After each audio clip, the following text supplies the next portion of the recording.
बिस्मिल्लाहिर्रहमानिर्रहीम। अस्सलाम वालेकुम स्टूडेंट्स, आज हम लोगों ने कंप्यूटर का चैप्टर नंबर 10 स्टार्ट करना है, जो कि है इनपुट एंड आउटपुट।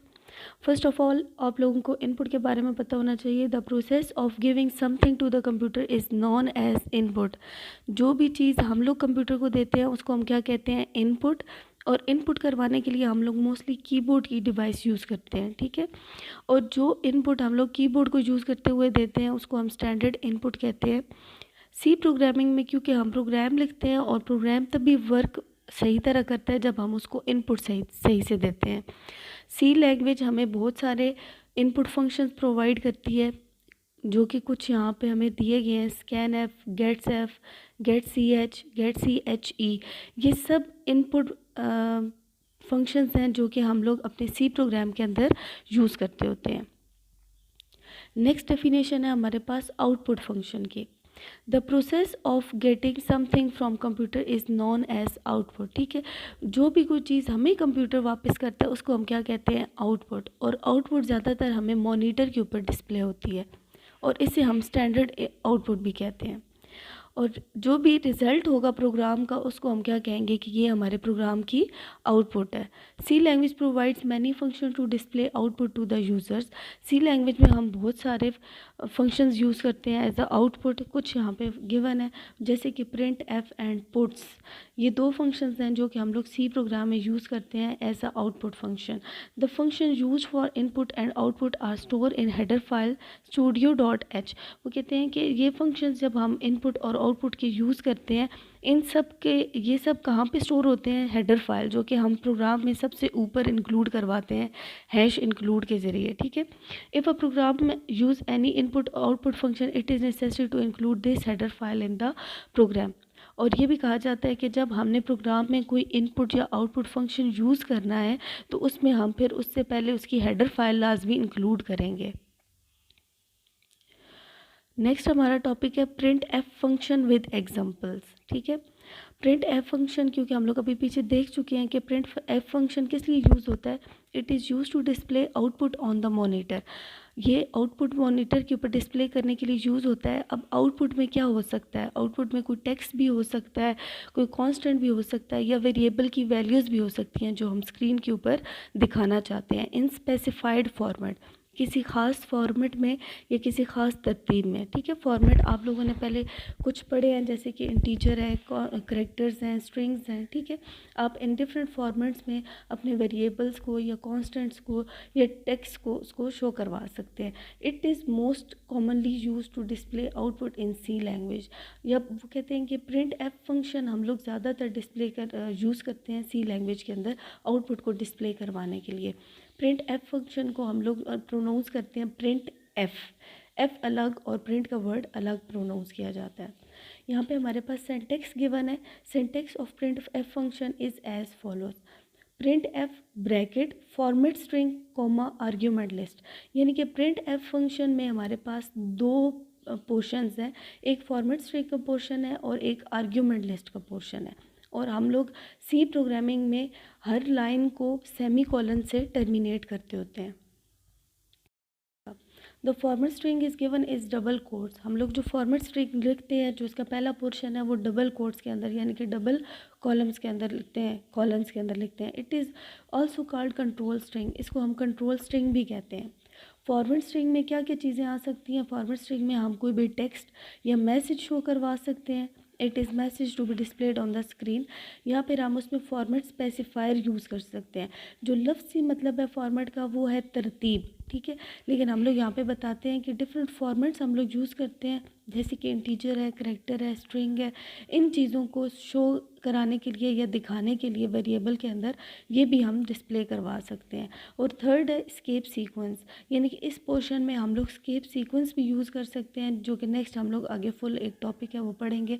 इसमें भी हम इसकी फॉर्मेट को स्पेसिफाई कर सकते हैं कि एक कुछ कोई सेंटेंस है वो अगर हमने फुल लाइन पे लिखना है या डिफरेंट लाइंस के ऊपर लिखना है तो हम उसको स्केप सीक्वेंस के ज़रिए उसको फॉर्मेट कर सकते हैं हमारी आउटपुट को। नेक्स्ट जो इसका पोर्शन है वो है argument list. Argument list consist of constants, variable और expressions whose values are to be printed on the screen.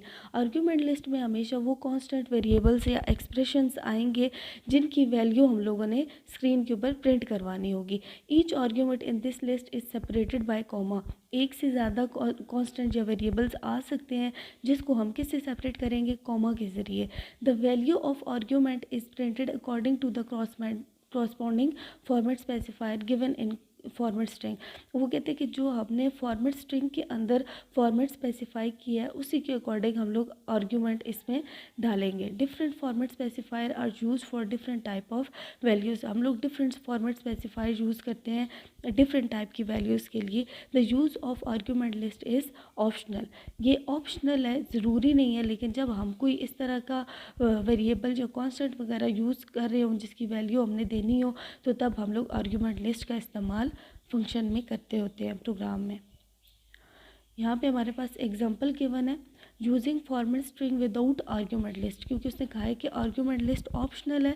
तो अगर हम लोग इस एग्जांपल में देखें तो यहाँ पे आर्ग्यूमेंट लिस्ट गिवन नहीं है. The following example display a simple message using print F function. यहाँ पे हमारे पास प्रिंट एफ फंक्शन लगा, उसमें हमने ब्रैकेट में डबल कोट्स, क्योंकि हमने कहा था कि फॉर्मेट स्ट्रिंग हमेशा किस में आती है, डबल कोट्स में आती है. यहाँ पे उसने क्या मैसेज शो कराया है, हेलो वर्ल्ड. तो ये एक टेक्स्ट है, ठीक है, ये एक टेक्स्ट है जो विदाउट आर्ग्यूमेंट लिस्ट हम लोग डिस्प्ले करवा सकते हैं. In the above example print F function contains only format string. यहाँ पे आप देख सकते हैं कि इसमें जस्ट फॉर्मेट स्ट्रिंग है, आर्ग्यूमेंट लिस्ट नहीं है. There is no argument list, format specifier और एस्केप सीक्वेंस. और यहाँ पे कोई इस तरह का वेरिएबल इस्तेमाल नहीं हुआ, कोई फॉर्मेट स्पेसिफायर यूज़ नहीं हुआ और कोई एस्केप सीक्वेंस का भी हमने इस्तेमाल यहाँ पे नहीं किया. It will display the message hello world on the screen. और ये आउटपुट की फॉर्म में हमें क्या मैसेज शो करवाएगा, हेलो वर्ल्ड. नेक्स्ट हमारे पास है example using format string with multiple arguments. यानी कि अगर हमने आर्ग्यूमेंट पास करवाना हो तो तब हम प्रिंट एफ फंक्शन को कैसे इस्तेमाल कर सकते हैं. Many variables can be used in one print F function as follows. एक प्रिंट एफ फंक्शन में हम लोग मुख्तलिफ वेरिएबल्स को इस्तेमाल करवा सकते हैं. यहाँ पे आप देखेंगे प्रिंट एफ, फिर हमारा फॉर्मेट स्ट्रिंग का पोर्शन स्टार्ट हुआ है जिसमें हम लोगों ने डबल कोट्स में क्या लिखा है, योर मार्क्स आर. अब ये तो हो गया टेक्स्ट. परसेंट डी क्या चीज़ है हमारे पास, परसेंट डी हमारे पास फॉर्मेट स्पेसिफायर है. यानी कि परसेंट डी हम लोग किस लिए यूज़ करते हैं, इंटीजर वैल्यूज़ के लिए, ठीक है. एंड ग्रेड इज़, ये दोबारा हमारे पास क्या आएगा, टेक्स्ट की फॉर्म में, यानी कि ये एज इट इज़ आउटपुट में हमें डिस्प्ले होगा. परसेंट सी ये भी फॉर्मेट स्पेसिफायर है. ये हम किस लिए यूज़ करते हैं, इसमें हम करेक्टर टाइप वैल्यूज़ को स्टोर करवा सकते हैं. फिर हमने यहाँ पे डबल कोट्स बंद किए, यानी कि फॉर्मेट स्ट्रिंग वाला पोर्शन यहाँ पे क्लोज हो गया. फिर नेक्स्ट आगे हमने कॉमा लगाया और ये वाला पोर्शन हमारे पास क्या कहलाया, आर्ग्यूमेंट लिस्ट, जिसमें हमने एम कोमा जी लिखा है. दो वेरिएबल्स है हमारे पास. अब जो m की वैल्यू है वो किस में जा रही होगी, परसेंट डी में. यानी कि जो भी मार्क्स हैं, जो भी इंटीजर मार्क्स हैं, क्योंकि मार्क्स हमारे पास इंटीजर वैल्यूज़ ही होती हैं, यानी कि नंबर्स होते हैं. तो m वेरिएबल में जो नंबर्स हैं या जो वैल्यू है वो यहाँ पे इस फॉर्मेट स्ट्रिंग में रिटर्न होगी, ठीक है. और जबकि g है, g क्योंकि हमारे पास ग्रेड के लिए हम लोग यूज़ कर रहे हैं, g की वैल्यू किस में रिटर्न होगी, परसेंट सी में. क्योंकि परसेंट सी में हम लोग कोई भी करेक्टर रिटर्न कोई भी करेक्टर शो करवा सकते हैं इस फॉर्मेट स्ट्रिंग स्पेसिफायर को यूज़ करके. तो जी की जो भी वैल्यू होगी, कोई भी ग्रेड ए या बी या सी या जो भी ग्रेड होगा वो हम यहाँ पे परसेंट सी में रिटर्न करेंगे. तो इस तरह हम प्रिंट एफ को यूज़ कर सकते हैं फॉर्मेट स्ट्रिंग के साथ मल्टीपल आर्ग्यूमेंट्स के ज़रिए. The above example uses two format specifier. इसमें दो फॉर्मेट स्पेसिफायर हमने देखे हैं, percent d and percent c. Percent d is related to m. Percent d किससे रिलेटेड है, एम से रिलेटेड है. And percent c is related to g. और परसेंट सी किससे रिलेटेड है, जी से. Percent d is use with integer and percent c with character.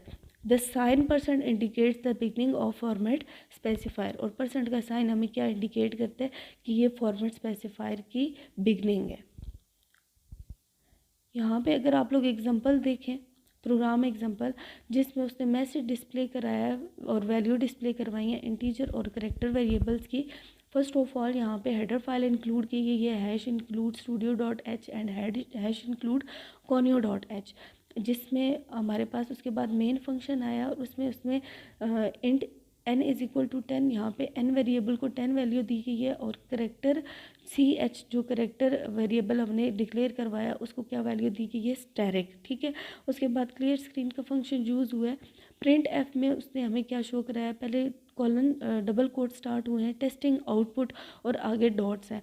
यहाँ पे डबल कोट्स ख़त्म हो गए और नेक्स्ट उसने क्या प्रिंट करवाया, प्रिंट एफ में %d, यानी कि %d अब इंटीजर टाइप के का फॉर्मेट स्पेसिफायर उसने लगाया और उसमें उसने किसकी वैल्यू रिटर्न की है, n कैरेक्टर की, n वेरिएबल की। ठीक है, और नेक्स्ट उसने प्रिंट एफ में %c लगाया, क्योंकि करेक्टर के लिए हम कौन सा फॉर्मेट स्पेसिफायर यूज़ करते हैं, %c, और उसमें उसने किस वेरिएबल की वैल्यू रिटर्न करवाई है, ch की, और एंड पे उसने गेट ch का इस्तेमाल किया और मेन फंक्शन क्लोज़ कर दिया, बॉडी क्लोज़ कर दिया।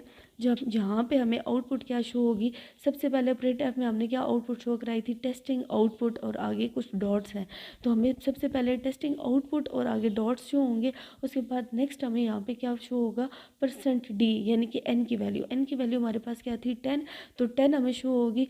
और फिर सेम उसी लाइन के ऊपर हमें अगले वेरिएबल की वैल्यू शो होगी जो कि क्या है, करेक्टर, और करेक्टर की क्या वैल्यू थी हमारे पास, स्टैरिक, और 10 के साथ हमें यहाँ पे स्टैरिक, ये सारी हमें क्या शो हो गई है आउटपुट। और ये हमने किस फंक्शन के ज़रिए शो की है, प्रिंट एफ फंक्शन का इस्तेमाल करते हुए हमने ये सारी आउटपुट अपने प्रोग्राम की मॉनिटर के ऊपर डिस्प्ले करवाई है।